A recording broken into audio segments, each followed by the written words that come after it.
ये जो एरिया है निधि अदिति वन के नाम से जाना जाता है। ये देखिए कैसा कि स्वामी जी बता रहे हैं, ये जो एरिया है सारा मैं दिखा रहा हूँ आपको, ये अदिति वन ही जाना जाता है ना। पूरा अदिति वन, पूरा अदिति वन है ये देखिएगा। बहुत सुंदर जगह है और बड़ी सिद्ध जगह है। ये सिद्ध जगह है और बड़ी सुंदर जगह है। आइए देखिए आप। यहाँ पर अगर कोई संत महात्मा जी अगर अपने प्राचीन पद्धति से जी तंत्र और मंत्र के द्वारा जी योग के माध्यम से जी अगर सिद्धि प्रदान करना चाहे, जी लेना चाहे जी और संयम से यम नियम और संयम से रहे तो उसको सिद्धियां यहाँ कहते हैं कि प्राप्त हो जाती है। बहुत बढ़िया। ऐसे संत महात्मा वो थे। एक सीताराम बाबा हुए थे जी जो कभी 108 से 110 साल के उन्होंने प्राण छोड़ा था जी। वो भी बहुत सिद्ध महात्मा थे। जी जी जी पर इसके लिए संयम में रहना बहुत आवश्यक है, बहुत जरूरी है। और शास्त्रों का पूरा ज्ञान होना जरूरी जी जी जी। है। ये बाबा का आपका आश्रम है सामने। जी बाबा बिहारीदास जी का।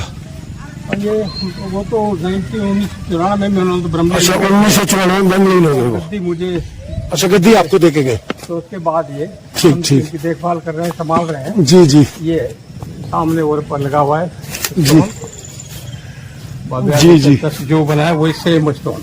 अच्छा अच्छा अच्छा। ये आगे अदिति वन, चौकीदार है और ये सेवा ये है अदिति वन और ये है यहाँ के चौकीदार। क्या नाम है साहब आपका? सीताराम जी, गीताराम। ठीक है जी, ये यहाँ के चौकीदार हैं जी। इसको संभालने के लिए, देखभाल करने के लिए। हाँ जी चलिए साहब अब चलते हैं अभिमन्यु का जहाँ पर स्टैचू बनाया गया। ठीक है। सामने जो मंदिर बना हुआ है जी जी। ये हट्टी बाबा के हुए कभी।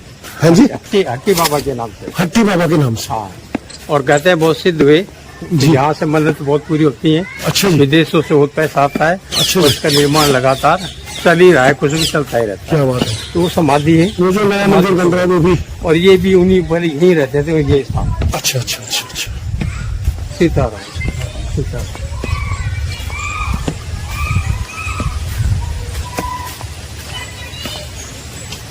तो ये है साहब अभिमन्युपुर। ये भारती बाबा है जी, ये भारती बाबा जी हैं सामने।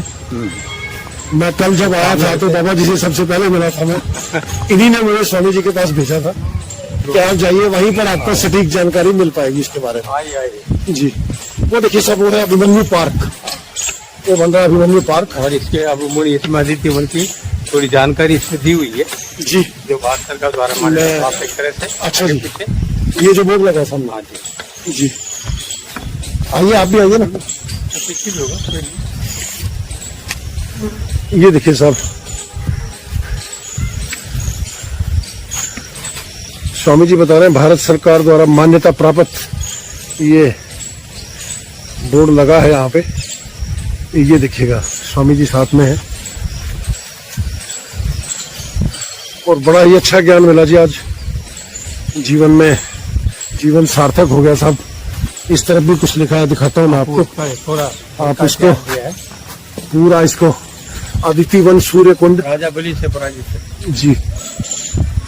आप आए थोड़ा बोल के बताएं साहब, इधर आए आप। यहाँ मैंने फोटो ले ली आपकी, इसमें बोल के बताएं आप। ये देखिए ताकि पढ़ने वालों को बात समझ। माता अदिति की तपोस्थली है।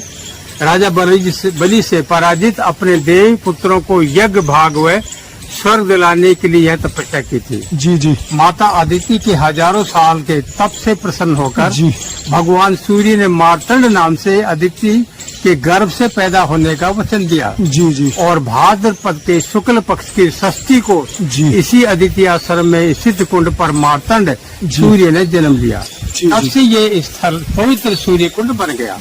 माता अदिति के इस पराक्रमी पुत्र ने असुरों को पराजित कर देवों को उनका उचित स्थान दिलवाया। इस तीर्थ में स्नान व दान का विशेष महत्व है। सबसे ज्यादा फल भाद्र के शुक्ल पक्ष की षष्ठी को स्नान व दान से मिलता है। ऐसी मान्यता है कि गर्भवती माताओं को इस तीर्थ में स्नान करने से वीर पुत्र की प्राप्ति होती है। ऐसी मान्यता है। और सूर्य ग्रहण के ऊपर भी इस स्थान पर स्नान करने से, ध्यान करने से, दान करने से भंडारा करने से, साधु संतों को जी। भोजन कराने से जी। ये अपन को एक विशेष फल की प्राप्ति होती है। जी। श्री राम जय राम जय जय श्री जय राम। जय राम। ये देखिए साहब नीचे कुरुक्षेत्र विकास बोर्ड जो भारत सरकार के अधीन काम करता है यहाँ, ये देखिए यहाँ नीचे लिखा है कुरुक्षेत्र विकास बोर्ड एवं अदिति वन सूर्य कुंड समिति अमीन। चलिए साहब आओ आपको दिखाते हैं अभिमन्यु का स्टैच्यू अभिमन्यु पार्क में। और वो जो चक्रव्यूह रचा गया था, स्वामी जी ने बताया वो उस साइड में रचा गया था, है ना। ये देखिए वो उधर रचा गया था जहां वो मंदिर मैंने दिखाया था आपको, ठीक है। ये है अभिमन्यु पार्क, ये बन रहा है साहब अभिमन्यु पार्क। और ये देखिए बड़ा विशाल बन रहा है, बड़ा विशाल बन रहा है ये। चक्रव्यूह का एक नमूना है, एक मॉडल है जी। ये हम ये हमारे गुरुजी के नाम से हमने, मैं बाबा विप्रदास और जी। उनके सेवकों और शिष्यों ने मिलकर के इसको बनवाया है। जी जी जी कुछ लोग आकर के बाहर से जी। ये प्रमाणित करते हैं कि हमने यही वो स्थान है हाँ। जहाँ पर अभिमन्यु को घेर कर मारा गया था, जी। पर ये गलत है। ऐसी सूचनाओं से सावधान रहें। जी। ये एकमात्र नमूना है। जी। इतने सी छोटी सी जगह के अंदर जी। अभिमन्यु को घेर कर नहीं मारा जा सकता, जी। न कोई सैनिक खड़ा हो सकता है, जी। न इतने घेरे के अंदर सैनिक खड़े होकर के उसको युद्ध कर सकते हैं। जी। इसीलिए ये एकमात्र नमूना है। जी। ऐसी वीडियो जो कहीं से नकली रूप आकर बनी है, जी। उनसे सावधान रहें। जी जी जी ये हमारे बाबा बिहारदास बाबा चैरिटेबल ट्रस्ट के सौजन्य से इसका निर्माण हुआ है। जी। ये और ये जो स्टेच्यू है, जी। ये जो मूर्ति है, जी। ये हरियाणा सरकार के सौजन्य से लगाई गई है। जी जी जी। तो ये जी ने ये बताया कि उस साइड में जो मंदिर मैंने आपको उस झील के दूसरी तरफ से दिखाया था, उस साइड में घेर के जो है ना अभिमन्यु चक्र, उसके ऊपर बनाया गया था, ऊपर टीले के ऊपर। टीले के ऊपर चक्रव्यूह बनाया गया था। ये मात्र एक मॉडल है। ये देखिए ये देखिए ये एक मॉडल है साहब, इस तरह से बनाया गया था, कहना ये है स्वामी जी का।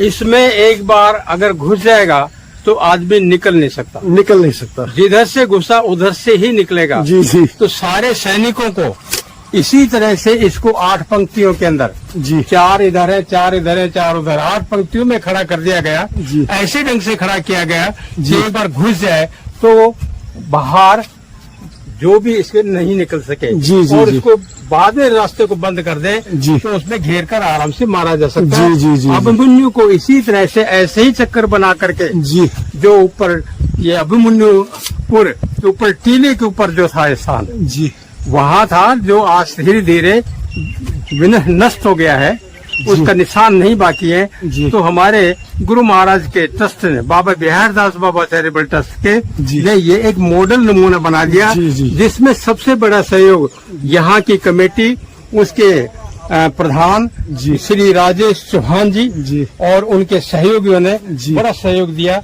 जिनके उनके सहयोग से ट्रस्ट को उन्होंने ये सेवा का मौका दिया जी। और ये बन पाया। जी जी जी जी ये भी नहीं कोई हम बना दिया, बगैर सहयोग नहीं बन पाता उनके। कहीं से चला जा, चला जा, चला जा, चला जा। निकल पाएगा, देखना बोलता जा, बिल्कुल निकल भी पाओगे आप।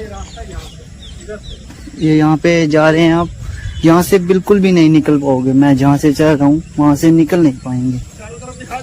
ये देख सकते हैं आप, यहाँ से नहीं निकल पाएंगे। मैं चला तो गया हूँ अंदर, लेकिन निकल नहीं पाएंगे यहाँ से।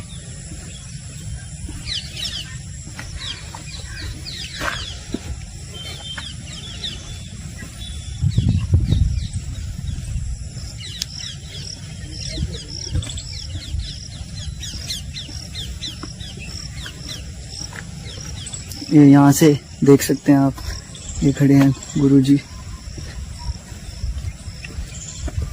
ये बाबा की समाधि।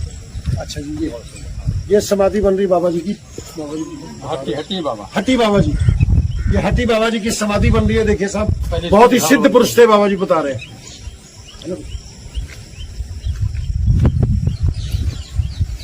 तो ये देखिए, ये घूम घूम के ही जो है ना निकल नहीं पाएगा, है ना। तो ये है जी अभिमन्यु चक्र का मॉडल, और इस तरह से अभिमन्यु चक्र की रचना हुई। आप भी घूम लो, घूम के आ जाओ। ये लो साहब, पूरा ले लो। ये जो है ना जी, सारी इस तरह से ये रचना हुई सारे अभिमन्यु चक्र की। ये देखिए, ये रचना हुई। इसमें अभिमन्यु को सैनिक खड़ा करके, इसी तरह से सैनिक खड़ा करके और उसको एंट्री कराई गई और 8 महारथियों ने एक अकेले इस अभिमन्यु को उस चक्र में, दीवारें नहीं है, ये सैनिक खड़े थे। ये सैनिक खड़े हैं। यहाँ पर तो आपको दीवारें दिख रही है ना, लेकिन ये देखिए, ये सैनिक खड़े हैं। उन्होंने ऐसे ढंग से इंटैक्ट होकर के खड़े हुए कि इसके अंदर अभिमन्यु घुसना तो जानते थे पर निकल नहीं सकते थे। जी जी जी जी इसकी भी एक अपनी कहानी है जी, जो बाद में पूछने पर बता दी जाएगी। जी जी जी लीजिए साहब, अब स्वामी जी से ये जानते हैं अभिमन्यु कि इसके पीछे कथा क्या थी, घटना क्या हुई, अभिमन्यु क्यों नहीं निकल पाए चक्रव्यूह से, घुस तो गए पर निकल क्यों नहीं पाए, उसके पूरी जानकारी हम लेते हैं स्वामी जी से। आइए। संक्षिप्त में, ये तो इसकी कथा तो बहुत लंबी चौड़ी है, हाँ, पर संक्षिप्त संक्षिप्त में क्योंकि कैमरा चल रहा है बता देता हूँ कि अभिमन्यु जब सुभद्रा के गर्भ में थे, सुभद्रा उनकी दूसरी पत्नी थी जी, तो तब वो उनको चक्रव्यूह के बारे के अंदर जो गुरु द्रोणाचार्य ने उनको सिखाया था जी, और कैसे चक्रू बनाया जाए जी, और कैसे उसमें घुस करके जी, लोगों को कैसे घुसा करके फंसा करके उनको हराया जाए, पराजित किया जाए, जी, वो कथा कर रहे, सुना रहे उनको, पूरी एक विधि बता रहे थे जी। उसी दौरान सुभद्रा को नींद आ गई। तो ये कहा माना जाता है कि सुभद्रा को नींद आने के कारण अर्जुन ने जो सारी विधि बताई, अभिमन्यु को गर्भ में ही उसका ज्ञान हो गया था। अच्छा जी, अच्छा। तो उसको उनको अंदर प्रवेश करने का ज्ञान तो प्राप्त हो गया था, लेकिन क्योंकि सुभद्रा के सो जाने के कारण, या कहीं कहीं ये भी वर्णन मिलता है कि अचानक उनको कहीं जाना पड़ गया, कहीं से निमंत्रण आ गया, तो उस वजह से वो बाहर निकलना सुभद्रा को नहीं बता पाए, या सुभद्रा के सोने के कारण वो सुन नहीं पाई, और वो इसी तरह से अंदर प्रवेश तो अभिमन्यु कर गए पर न निकलने के कारण उनकी हत्या उस समय हो गई। श्री राम, जय राम, जय सीताराम। जय सीताराम जी। धन्यवाद स्वामी जी।